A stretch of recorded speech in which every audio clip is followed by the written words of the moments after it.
तो हिस्ट्री में दोनों के रिलेशन जुड़े हुए कहीं ना कहीं कल्चर से। और कल्चर जो एक साथ जोड़ता है वो है बौद्ध धर्म।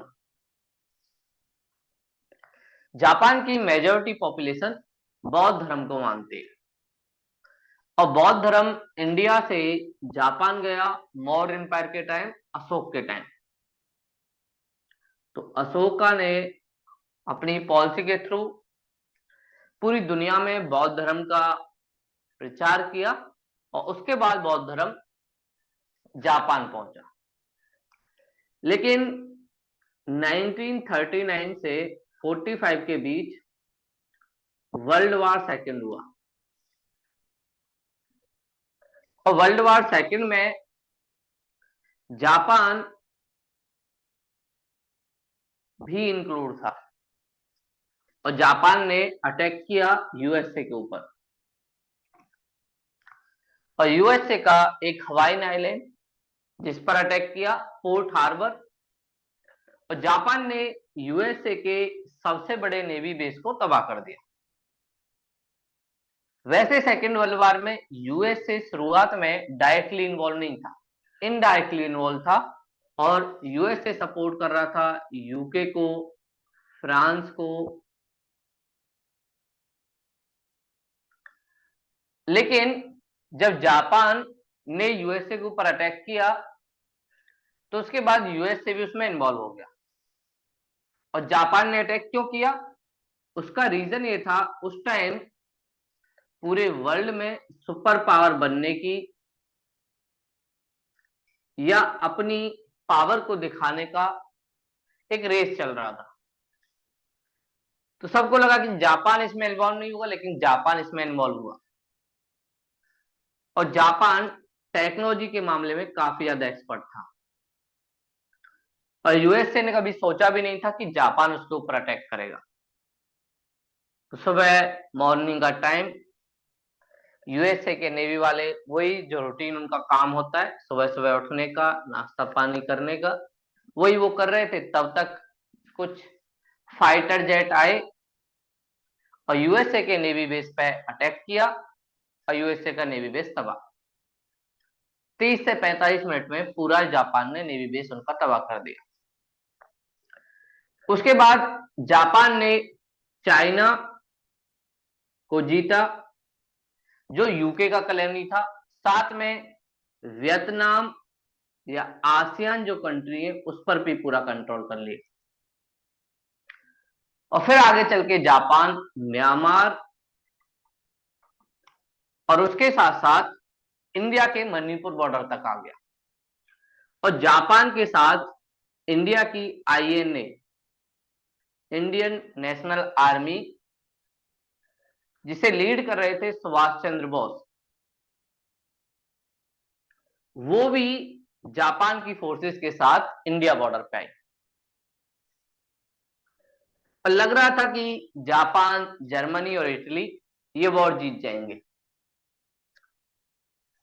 लेकिन यूएसए ने तुरंत एक साइंटिफिक रिसर्च प्रोग्राम चलाया।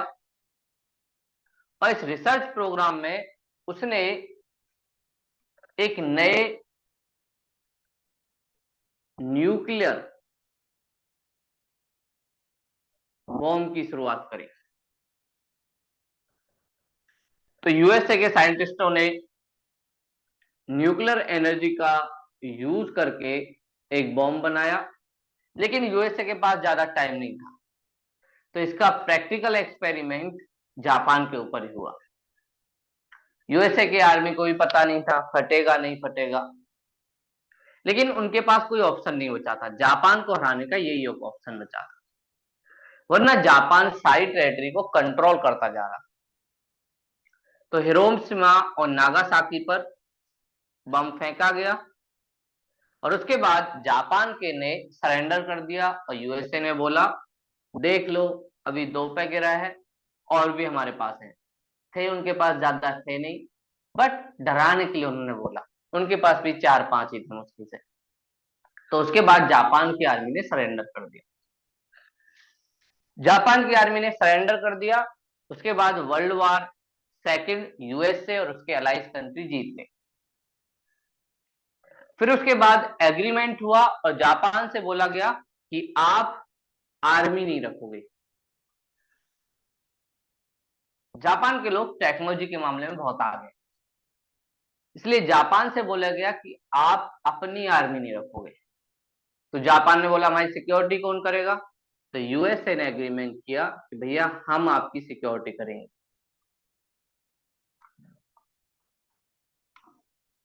तो यूएसए ने रेस्पॉन्सिबिलिटी ली जापान की सिक्योरिटी।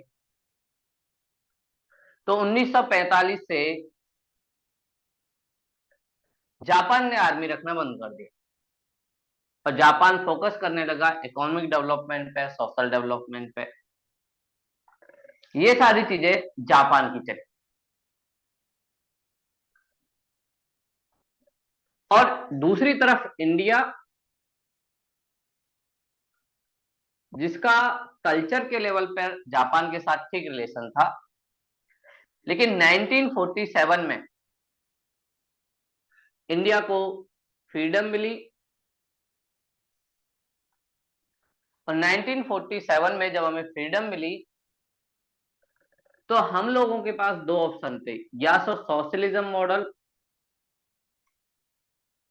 या कैपिटलिस्ट मॉडल।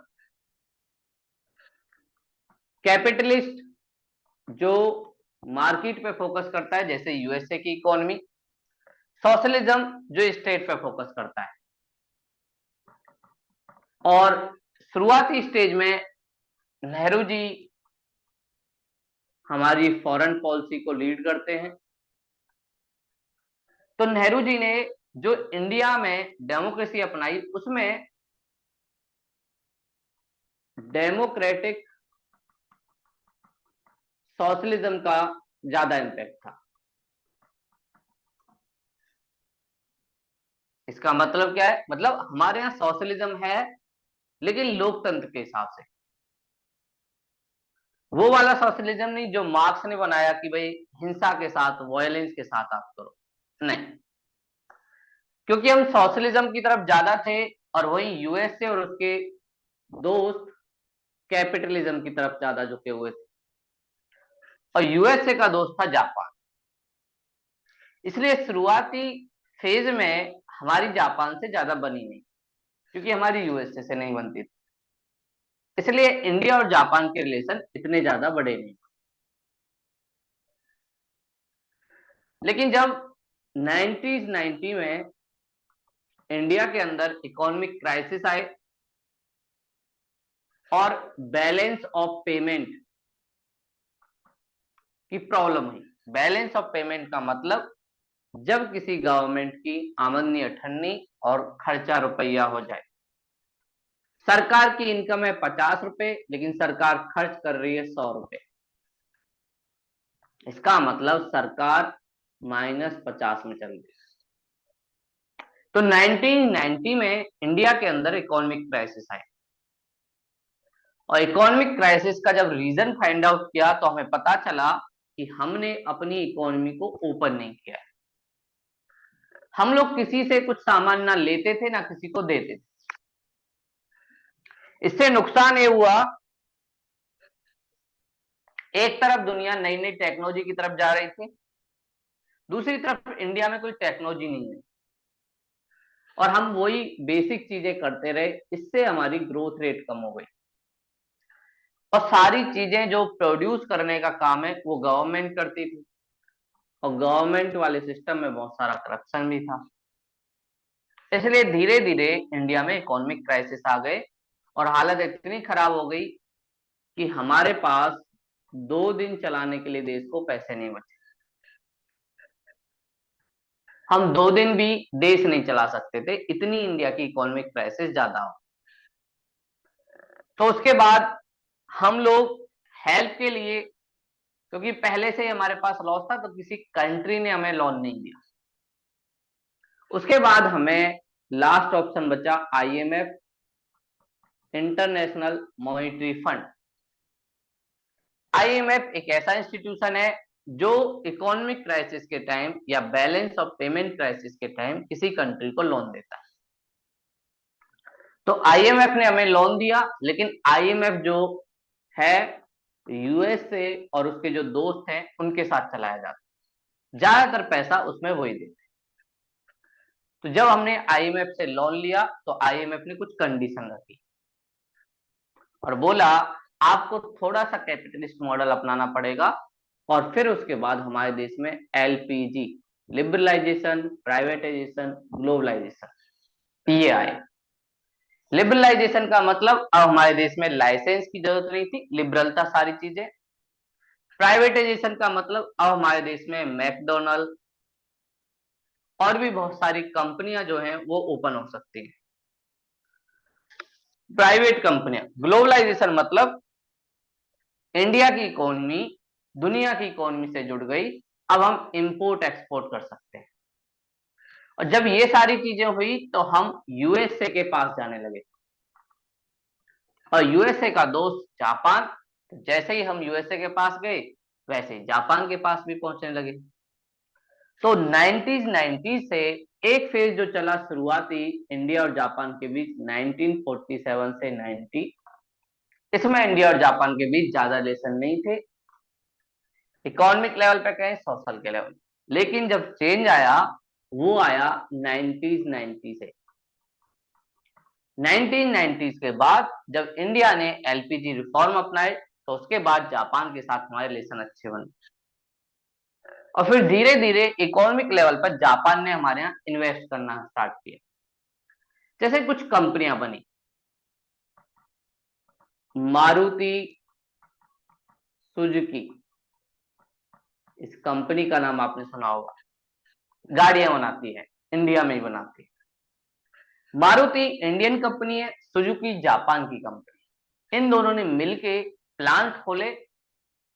टेक्नोलॉजी जो हमें मिली वो जापान से मिली, रिसोर्स भी जो मिले जापान से मिले। तो ऐसे मारुति सुजुकी आई। ऐसे ही एक और कंपनी हीरो होंडा, जो बाइक बनाती है।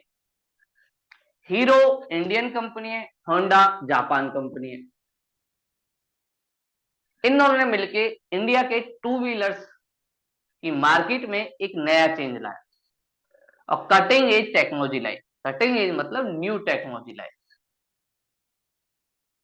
तो ऐसे धीरे धीरे 90s के बाद इंडिया की कंपनी और जापान की कंपनी ने मिलके बहुत सारे प्रोजेक्ट डेवलप किए, और ऐसे धीरे धीरे इंडिया जापान के बीच इकोनॉमिक रिलेशन स्ट्रांग होते गए।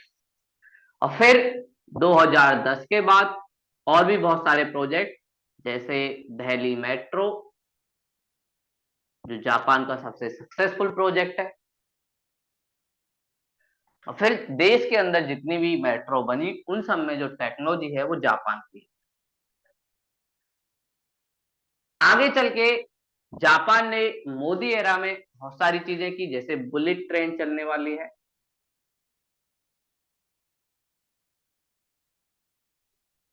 मुंबई से अहमदाबाद, और इस बुलेट ट्रेन के लिए जापान ने हमें लोन दिया है 0.1% पर।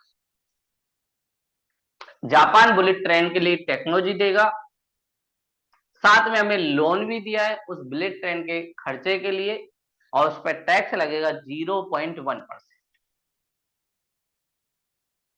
तो इकोनॉमिक लेवल पर ये सारे प्रोजेक्ट दिखाते हैं कैसे जापान और इंडिया के बीच रिलेशन धीरे धीरे इंप्रूव हो रहे हैं। साथ में इंडिया में बहुत सारे कॉरिडोर बन रहे हैं, north south corridor, east west corridor, उसमें भी जापान हमारा पार्टनर है। तो जापान इकोनॉमिक लेवल पर इंडिया के साथ काफी ज्यादा इंटीग्रेट कर रहा है। अब बात उठती है जापान क्यों इतना पैसा लगा रहा है। जापान को ऐसी क्या जरूरत पड़ गई कि वो इंडिया में पैसा लगा रहा है, वो अपने देश में क्यों नहीं लगा लेता। तो रीजन ये है, जापान एक डेवलप कंट्री है। डेवलप का मतलब इनके यहाँ जो इन्हें बेसिक चीजें चाहिए वो डेवलप हो चुकी हैं। इनके यहाँ ट्रेन चाहिए तो ट्रेन काफी डेवलप हो चुकी है, रोड चाहिए रोड भी डेवलप हो चुका है, इसलिए इनके यहाँ ऑप्शन ही नहीं है इन्वेस्टमेंट का। इंडिया एक डेवलपिंग कंट्री है, मतलब अभी हम डेवलप हो रहे हैं। इंडिया में बहुत सारे पैसे की जरूरत है। अभी हमें ट्रेन डेवलप करनी है, बहुत जगह रोड डेवलप करना है, एजुकेशन सिस्टम डेवलप करना है, हेल्थ सिस्टम डेवलप करना है। इंडिया में अपॉर्चुनिटी काफी ज्यादा है, जापान में नहीं है। डेवलप कंट्री की ग्रोथ रेट या जीडीपी 1 से 2% हो जाए काफी है, और डेवलपिंग कंट्रों की 6 से ज्यादा तो रहती है। इसका मतलब जापान को रिटर्न ज्यादा मिलेगा इंडिया से एज कंपेयर टू अपने देश से। तो एक तो जापान को रिटर्न ज्यादा मिलेगा, इसलिए वो इंडिया में इन्वेस्ट कर रहा है। वरना जापान में हालत ऐसी है कि लोन लेने का पैसा दिया जाता है लोगों को कि आप लोग लोन ले लो, खर्च करो, क्योंकि खर्च करेंगे लोग तभी जापान की इकोनॉमी डेवलप होगी। लेकिन फ्री में पैसा मिलने के बावजूद भी लोग खर्च नहीं करना चाहते, क्योंकि जरूरत ही नहीं है। एक बार फ्री ले लिया, गाड़ी ले ली, क्या जरूरत है दो दो बार लेने की। तो कोई टेंशन नहीं लेना चाहता। इसलिए जापान इंडिया को एक बड़ी मार्केट के रूप में देखता है, और इंडिया में उसको अपॉर्चुनिटी दिखती है, क्योंकि इंडिया 150 करोड़ लोगों का घर है, और उससे भी बड़ी बात, इस पॉपुलेशन में 65% से ज्यादा यूथ है, और यूथ खर्च करता है। और इंडिया की एवरेज एज पूरे देश की देखें तो लगभग 29। जापान की एवरेज एज देखें तो जापान में बुजुर्ग लोग ज्यादा हैं, इसलिए इसकी एवरेज एज 50 से प्लस जाती है। तो जापान किस पे खर्च करे? इनके यहाँ धीरे धीरे बुजुर्ग आदमी बढ़ते जा रहे हैं, बच्चे हो ही नहीं रहे।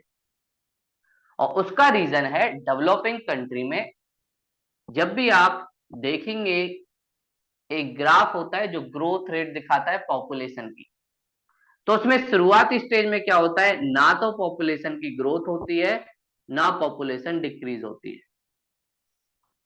उसका रीजन क्या होता है, फर्स्ट स्टेज में बर्थ रेट ज्यादा होता है, लेकिन डेथ रेट भी ज्यादा होता है। उसका रीजन है हेल्थ फैसिलिटी नहीं होना। जैसे आपने अपनी दादी या नानी से सुना होगा कि 8-10 बच्चे हुए, उसमें से तुम्हारे मम्मी पापा को मिला के 2-3 बच्चे हैं। इसका मतलब क्या, 8 बच्चे जब हुए, उसमें से 5 चले गए, 3 बचे। और ये 5 गए क्यों? क्योंकि हेल्थ फैसिलिटी नहीं थी। किसी को बुखार हुआ उसी में चला गया, किसी को खांसी हुई उसमें ही चला गया। तो फर्स्ट स्टेज जब किसी देश की होती है, समाज की होती है, उसमें पॉपुलेशन की ग्रोथ रेट नहीं होती। धीरे धीरे क्या होता है, बर्थ रेट तो इंक्रीज है ही, लेकिन हेल्थ फैसिलिटी बढ़ जाती है, और इसकी वजह से डेथ रेट कम हो जाता है। ये इंडिया में सेकेंड स्टेज चली, जब हर फैमिली अपने घर में 3 से 4 बच्चे करती थी। आपके जो पेरेंट्स होंगे, आप अपने आसपास देखेंगे तो 3 से 4 चाइल्ड। और 3 से 4 करने का रीजन ये था कि इनकी जो पुरानी पीढ़ी है ये बोलती थी कि बेटा 1-2 पे भरोसा नहीं किया जा सकता, हो सकता है उसकी डेथ हो जाए, हो सकता है उसको कुछ हो जाए। तो नई पीढ़ी को ये तो पता है हेल्थ सिस्टम ऐसा है, लेकिन अभी उसे भी भरोसा नहीं है। इस वजह से सेकेंड स्टेज में पॉपुलेशन का ग्रोथ रेट सबसे ज्यादा होता है, क्योंकि बर्थ रेट 3 से 4 हुआ। और अब अच्छी चीज ये है कि 3 से 4 सबको बचा लिया जाता है, किसी की डेथ नहीं होती, बहुत कम डेथ होती है। ये सेकेंड स्टेज है, लेकिन उसके बाद आती है थर्ड स्टेज। थर्ड स्टेज में क्या होता है, हेल्थ फैसिलिटी काफी ज्यादा है, लोग एजुकेटेड हो गए। एजुकेटेड होने के बाद लोग चाहते हैं कि अब ज्यादा बच्चे ना हो, क्योंकि उनका खर्चा है, एक्सपेंडिचर है। तो लोग चाहते हैं बस 1 से 2 चाइल्ड हो, 1 से 2 बच्चा। और उन्हें पूरा भरोसा है कि मेडिकल फैसिलिटी इतनी ज्यादा है कि किसी की अब डेथ नहीं हो। ये थर्ड स्टेज आती है, इसमें धीरे धीरे ग्रोथ रेट कम होती है। पॉपुलेशन अभी भी बढ़ रही है लेकिन ग्रोथ रेट कम हो जाएगी। और ये आप इंडिया के शहरों में देख भी सकते हो, 1 से 2 बच्चा शहरों में होता है। और सबसे लास्ट स्टेज, जब लोग अपनी इंडिविजुअल फ्रीडम को ज्यादा जोड़ देते हैं, मतलब अब उन्हें बच्चों से लगाव नहीं है। जैसे जैसे एजुकेशन बढ़ता है, जैसे जैसे थोड़ा सा शहर की चमक बढ़ती है, देश में डेवलपमेंट आती है, रिसोर्स आती है, तो इंसान खुद के लिए जीना चाहता है, अपनी फैमिली के लिए नहीं। और इसमें धीरे धीरे जो हस्बैंड वाइफ होते हैं, पहले तो जो एवरेज एज होती है शादी की वो ज्यादा हो जाती है, मतलब वो साथ में रह रहे हैं, लिविंग में रह रहे हैं, एक दूसरे को जानते हैं, लेकिन किसी को भी बच्चा नहीं चाहिए, तो वो लोग शादी करेंगे 30 के बाद। और हो सकता है बच्चा करें, हो सकता है ना करें, करेंगे भी तो एक, क्योंकि कोई रेस्पॉन्सिबिलिटी नहीं लेना चाहता, ना मदर ना फादर। वुमेन बोल रही कि मैं 9 महीने क्यों झेलूं, फादर बोल रहा है मुझे भी कोई टेंशन नहीं है, मुझे भी नहीं चाहिए, आराम से एंजॉय करेंगे।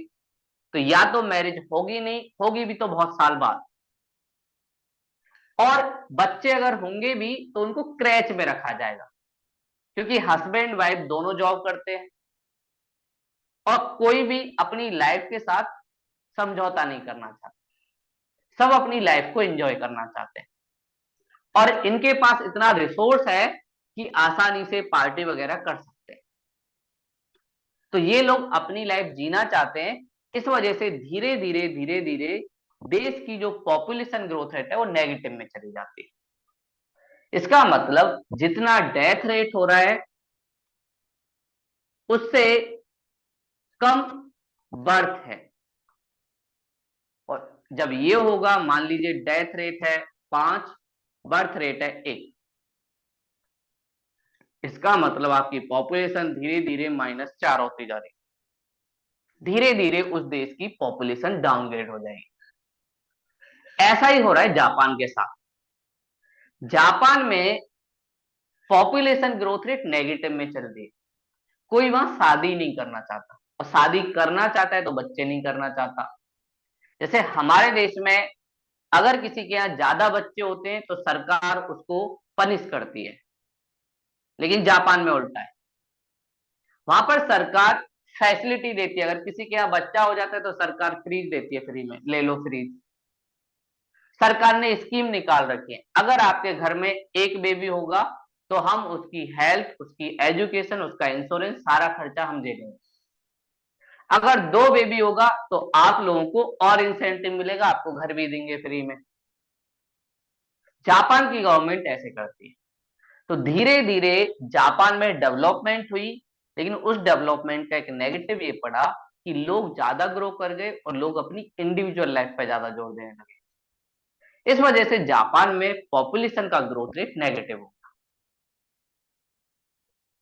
और नेगेटिव होने की वजह से जापान के पास जो एडवांटेज था वो पॉपुलेशन होगी, क्योंकि कोई भी चीज जो डेवलप की जाती है, चाहे खाने का प्रोडक्ट हो या चलाने का प्रोडक्ट हो, उसे चलाने के लिए लोग होना जरूरी है। लेकिन अभी जापान में बुजुर्ग लोग ज्यादा हैं, जिनकी उम्र 60 से ऊपर है। अब बुजुर्ग आदमी कितना चलाएगा, वैसे जापान के लोग बहुत ज्यादा मेहनती होते हैं,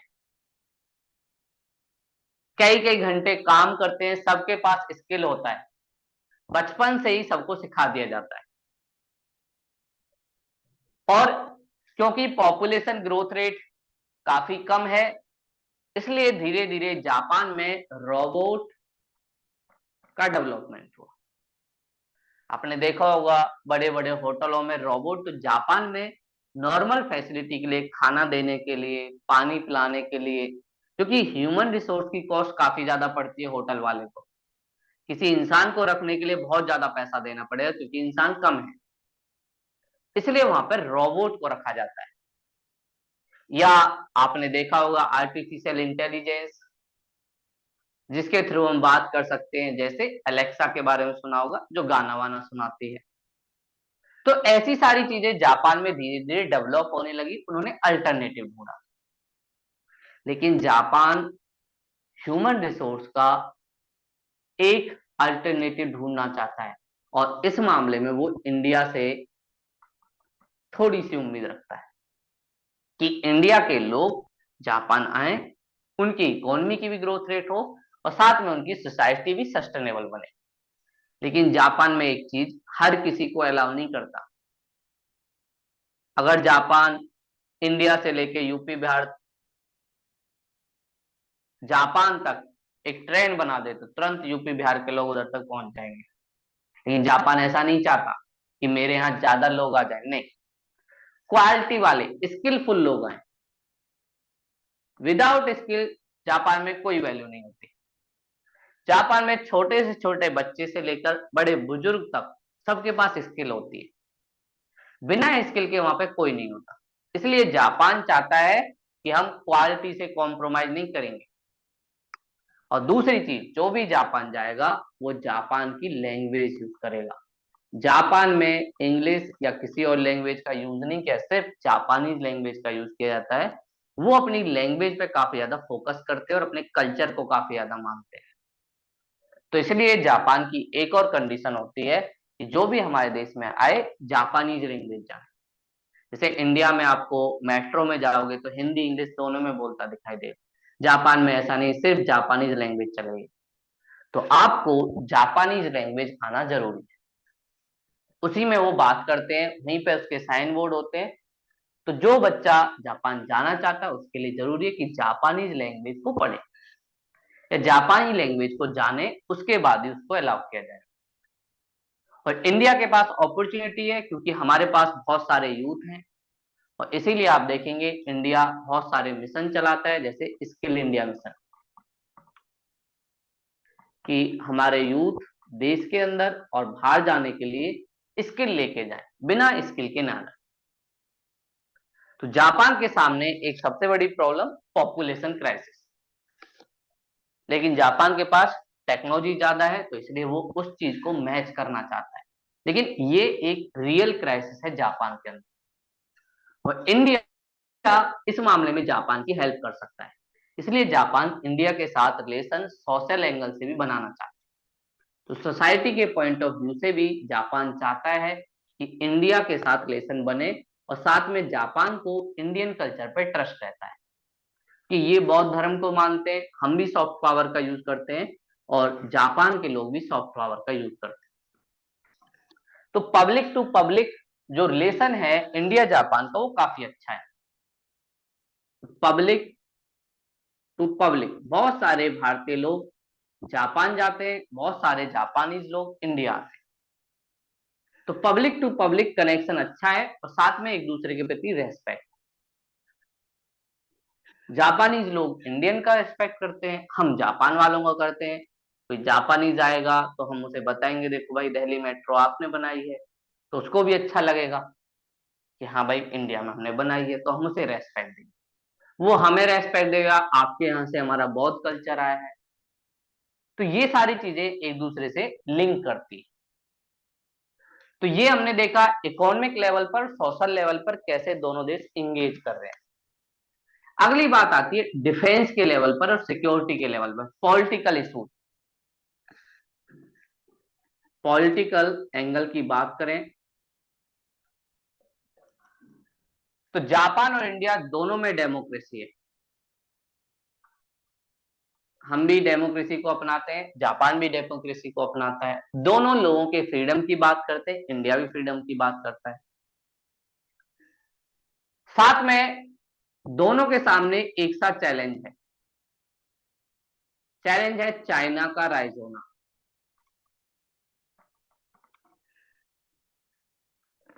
चाइना कई बार जापान को धमकाता है और उसके आइलैंडों पर दावा करता है। जब सेकेंड वर्ल्ड वार हुआ तो सेकेंड वर्ल्ड वार में बहुत सारे चाइनीज लोगों का एक्सप्लॉइटेशन किया जापान आर्मी, बाकी वुमेन के रेप भी हुए। तो चाइना को तब से ही जापान से बनती नहीं। तो ये एक दूसरे के एंटी रहते। जब चाइना को जरूरत थी तो चाइना ने जापान से बहुत सारी इन्वेस्टमेंट ली, अपने यहाँ बहुत सारी कंपनियां डेवलप करवाई, और फिर जापान ने इन्वेस्ट किया। उसके बाद जब चाइना का धीरे धीरे इकोनॉमिक डेवलपमेंट हो गया तो वो जापान से अलग थलग रहने लगा, और चाइना जापान को चैलेंज करने लगा, उसे डराने लगा। कई बार उसके आइलैंड के पास अपनी एक्सरसाइज करता है। जापान के पास आर्मी नहीं है, और जापान की आर्मी की जिम्मेदारी यूएस है। लेकिन जब यूएसए के प्रेसिडेंट ट्रंप बने, तो ट्रंप ने, जब जापान ने बोला कि भैया ये हमें परेशान कर रहा है, तो ट्रंप ने बोला फिर हम क्या करें, परेशान कर रहा है तो। उसके बाद जापान के अंदर थोड़ा सा डाउट आया कि हो सकता है जब जापान के ऊपर चाइना थोड़ा सा अटैक करे, यूएसए हमारे साथ ना हो, इसलिए हमें अपनी डिफेंस के बारे में सोचना पड़ेगा।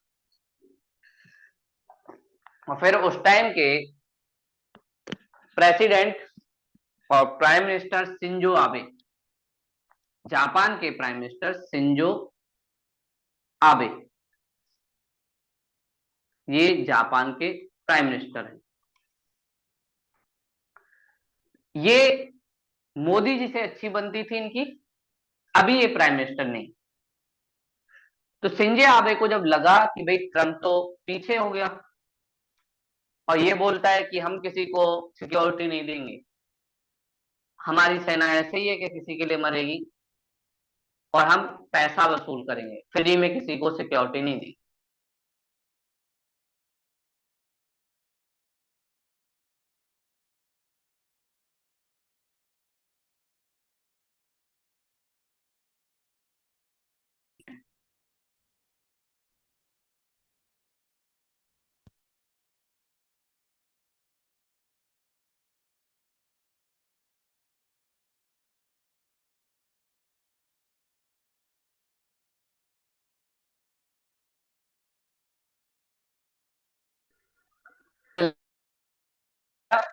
और बोला कि डिफेंस फोर्स डेवलप करेगा, मतलब जापान आर्मी डेवलप करेगा। ये एक बड़ी न्यूज थी, क्योंकि जापान के पास बहुत सारी टेक्नोलॉजी है। अगर जापान चाहे तो एक से पावरफुल आर्मी तैयार कर सकता है, और अब तो इनके पास रोबोट भी है, लोगों की जरूरत नहीं।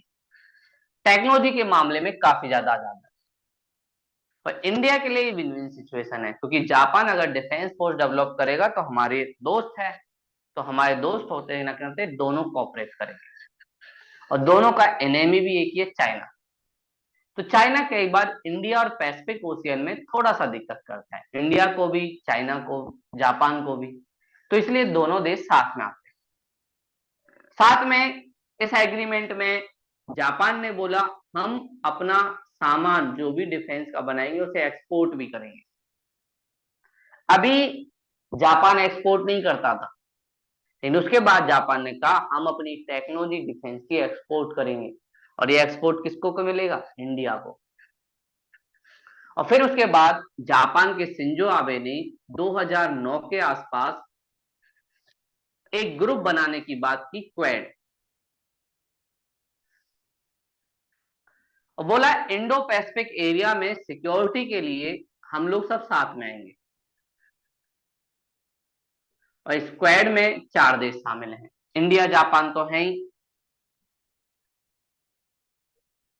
इसके अलावा यूएसए, और साथ में ऑस्ट्रेलिया।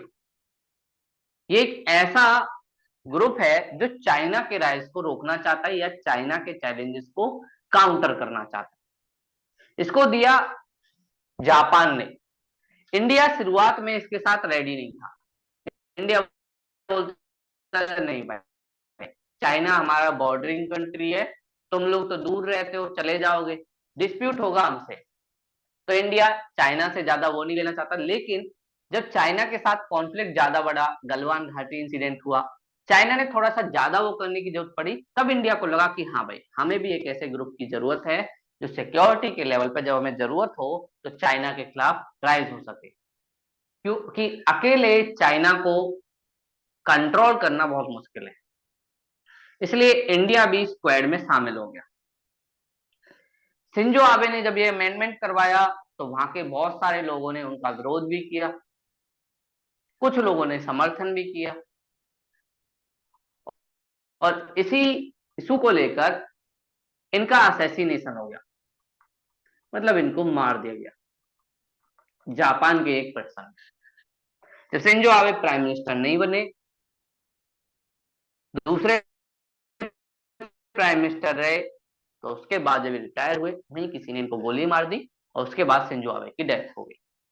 ये अभी की इंसिडेंट है, 2020 के आसपास ऐसा इंसिडेंट हुआ और शिंजो आबे की डेथ हो गई। लेकिन अब धीरे धीरे जापान भी डिफेंस की तरफ बढ़ रहा है, क्योंकि उसे पता है इंडो पैसिफिक ओशियन में बहुत सारी हलचल होने वाली है और जापान भी, उसे अपनी सिक्योरिटी के लिए जरूरत है, और यूएसए कब अपनी बाजी पलट दे इसका कोई भरोसा नहीं। इसलिए अपनी सिक्योरिटी के लिए, और साथ में चाइना से उसे डर रहता है क्योंकि चाइना कई बार धमकी देता है, इसलिए जापान अब धीरे धीरे डिफेंस के मामले में आगे बढ़ रहा है। और इसीलिए जापान और इंडिया के बीच एक 2+2 डायलॉग होता है, 2+2। इधर 2 का मतलब क्या है, एक है defence minister plus foreign minister,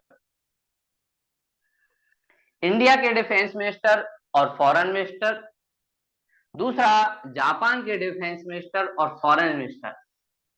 साल में एक बार इनकी मीटिंग होती है। तो ये किसके लिए, एक तो सिक्योरिटी के लिए, दूसरा फॉरेन पॉलिसी के लिए, बहुत सारे इंटरनेशनल इशू या रीजनल इशू पर कैसे इंडिया और जापान साथ में कोऑपरेट करें उसके लिए। तो इसके लिए दोनों बातचीत करते हैं। तो एक साल ये मीटिंग जापान में होती है, दूसरे साल ये मीटिंग इंडिया में होती है। तो ये हमारे साथ डायलॉग होता है 2+2 डायलॉग। एक तो ये चीज हम लोगों ने इंक्लूड की अपने लेसन में, साथ में जापान के साथ इंडिया का स्ट्रेटेजिकल अलायंस है। स्ट्रेटेजिकल अलायंस या आप कह सकते हो रणनीतिक साझेदारी। जब भी स्ट्रेटेजिकल अलायंस की बात हो तो इसका मतलब होता है जब दो दोनों के बीच, देश के बीच पॉलिटिकल और इकोनॉमिक रिलेशन कन्वर्ज करते हो। तो इंडिया में बहुत सारी इन्वेस्टमेंट जापान से आती है, इसका मतलब जापान इंडिया में डिफेंस के लिए इंपॉर्टेंट है और साथ में इकोनॉमी के लिए भी इंपॉर्टेंट है।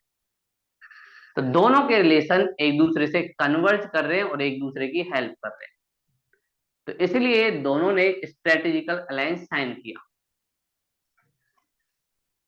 तो स्ट्रेटेजिकल अलायंस मतलब जब दो देशों के बीच पॉलिटिकल और इकोनॉमिक रिलेशन साथ साथ हों, उसी को कहते हैं स्ट्रेटेजिकल अलायंस।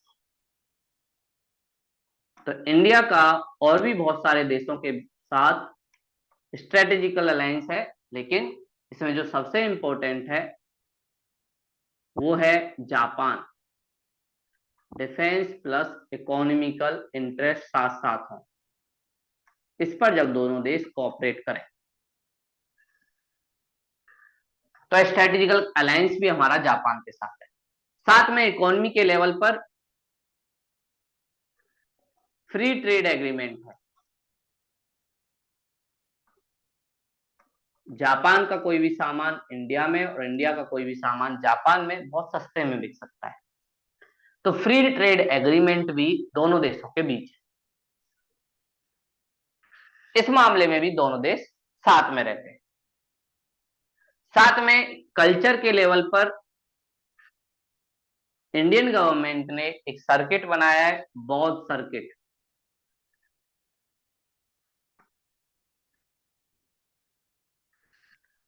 इसमें क्या है, जो भी पर्सन जो बाहर से आए या इंडिया का हो, बौद्ध से जुड़ी हुई प्लेसों को विजिट करना चाहता है, तो उसके लिए हमने पूरा एक सर्किट बना दिया और उसके लिए स्पेशल ट्रेन भी चला दिए।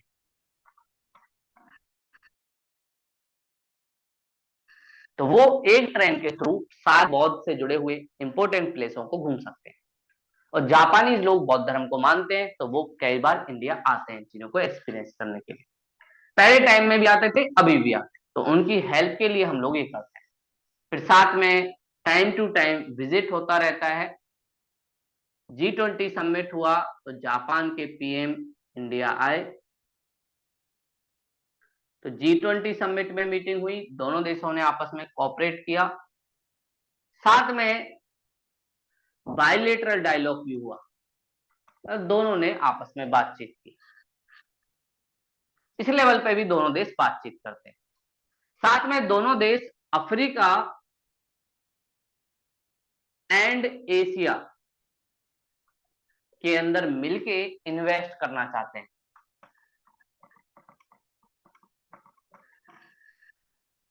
और ये एक तरीके से काउंटर करना चाहते हैं चाइना के one belt one road project को। चाइना इन गरीब देशों को बहुत सारी इन्वेस्ट पैसा देता है, लेकिन फिर उसके बाद डेट ट्रैप में फंसा लेता है। तो जापान और इंडिया इसके खिलाफ साथ में आए। जापान के पास रिसोर्स है, पैसा है, साथ में टेक्नोलॉजी है। इंडिया के पास ह्यूमन रिसोर्स है। तो इन दोनों के साथ मिलके ये किसी थर्ड कंट्री में इन्वेस्ट करेंगे। जैसे अभी शेख हसीना G20 में आई थी, बांग्लादेश की पीएम, तो उनसे जापान और इंडिया दोनों मिलके बांग्लादेश में इन्वेस्ट करेंगे।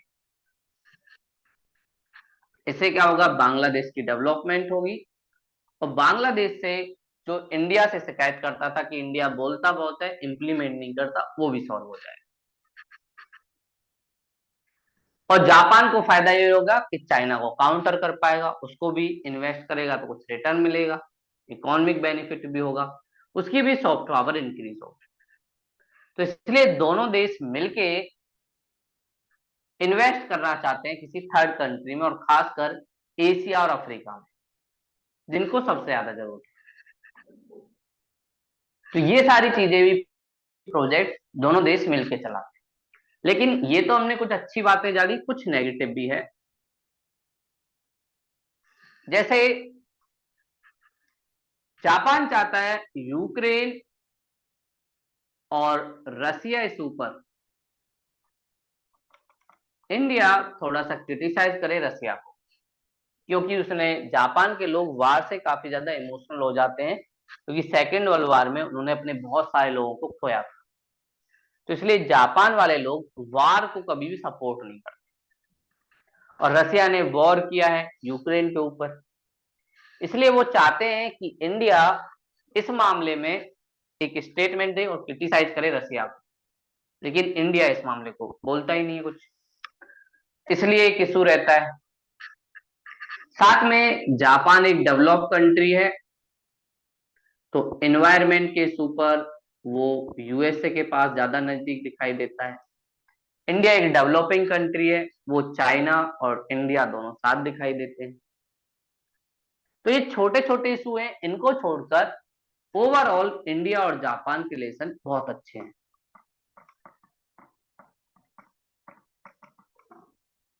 दोनों देश एक दूसरे के साथ इकोनॉमिकली, सोशली, पॉलिटिकली इंगेज करते हैं। इंटरनेशनल लेवल पे भी जापान इंडिया को सपोर्ट करता है। बहुत सारे प्रोजेक्ट जो इंडिया ने दूसरे कंट्रियों में डेवलप किए, उसमें जापान ने हमारी हेल्प की। इंडिया में बहुत सारी टेक्नोलॉजी लाने में जापान ने हेल्प की है, और इससे इंडिया के लोगों को जॉब अपॉर्चुनिटी मिल रही है, और साथ में हमारे देश का भी डेवलपमेंट हो रहा है। तो ओवरऑल बात करें तो रिलेशन बहुत अच्छे, बस जरूरत यह है इनको और कैसे हम लोग इंप्रूव कर सकते हैं। दोनों देशों के बीच जो ट्रेड है अभी बहुत कम होता है, इस ट्रेड को इंक्रीज करना चाहिए। अभी हमारे बीच 12 से 15 बिलियन डॉलर का ट्रेड होता है, लेकिन कैसे इसको आगे लेके जाए। चाइना के साथ हमारा बहुत ज्यादा ट्रेड होता है, 100+ से ज्यादा, और इसके साथ बहुत कम होता है। तो ट्रेड में काफी ज्यादा स्कोप है, उसको हम लोग इम्प्रूव कर सकते हैं। साथ में डिफेंस में अब जापान को थोड़ा आगे आना पड़ेगा, और इंडिया डिफेंस कॉरिडोर जो बना रहा है उसमें भी इंडिया की हेल्प करनी पड़ेगी। साथ में जापान ऐसा कंट्री है जिसने इंडिया के साथ न्यूक्लियर एग्रीमेंट किया हुआ है। जापान न्यूक्लियर बम को लेके काफी ज्यादा सेंसिटिव हो जाता है, क्योंकि ये लोग ऐसे देश हैं जिनके यहाँ न्यूक्लियर बम यूज किया, इसलिए न्यूक्लियर डील हर देश से नहीं करते। लेकिन जापान ने इंडिया पे भरोसा जताया है और इंडिया के साथ न्यूक्लियर डील की है। तो ये एक अच्छी बात है कि हमारे ऊपर इतना ट्रस्ट जता के जापान ने ये सारी चीजें की। तो जापान एक इंपॉर्टेंट पार्टनर है इंडिया का, और जो make in India, skill India, startup India, उसमें एक बहुत बड़ा योगदान दे रहा है।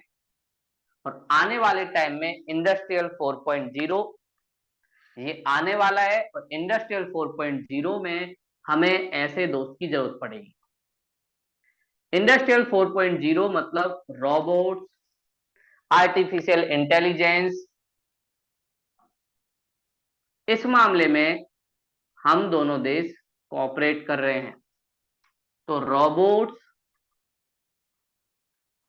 Artificial intelligence,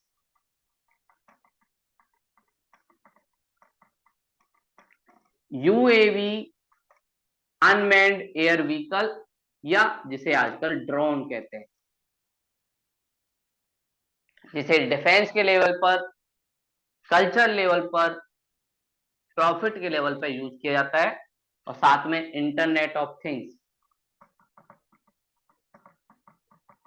internet of things का मतलब जब हम अपने आसपास वाली चीजों को डिजिटल दुनिया से जोड़ देते हैं।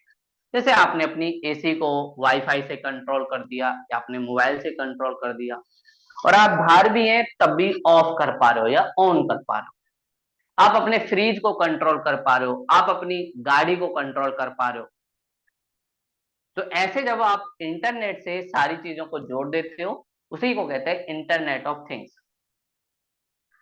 इस इंडस्ट्रियल 4.0 में नया चेंज होगा और दुनिया नए तरीके से चेंज होगी, और इस मामले में भी जापान और इंडिया के साथ में मिलकर टेक्नोलॉजी के मामले में दोनों देश सामने आए। तो साइंस एंड टेक्नोलॉजी के मामले में भी दोनों का ऑपरेशन काफी ज्यादा चल रहा है। तो इंडिया में नए नए स्टार्टअप खुल रहे हैं, उसमें भी जापान काफी इन्वेस्ट कर रहा है, साथ में टेक्नोलॉजी भी दे रहा है। तो इस लेवल पे भी दोनों देश साथ में। साथ में आप एक क्वेश्चन लिख सकते हो, इसका आंसर आपको लिखना है।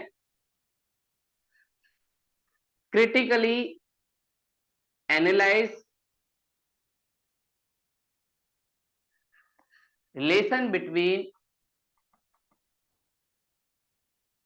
India and Japan with some example। with some example, या हिंदी में बोले तो भारत और जापान के बीच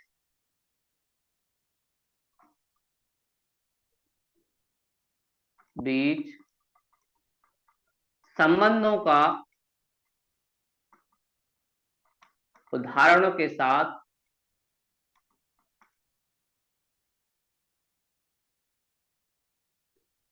आलोचनात्मक वर्णन करें।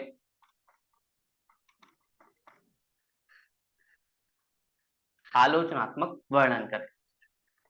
तो ये क्वेश्चन पूछा जा सकता है। साथ में प्री में जो हमने फ्री ट्रेड एग्रीमेंट की बात की, स्ट्रेटेजिकल अलायंस की बात की,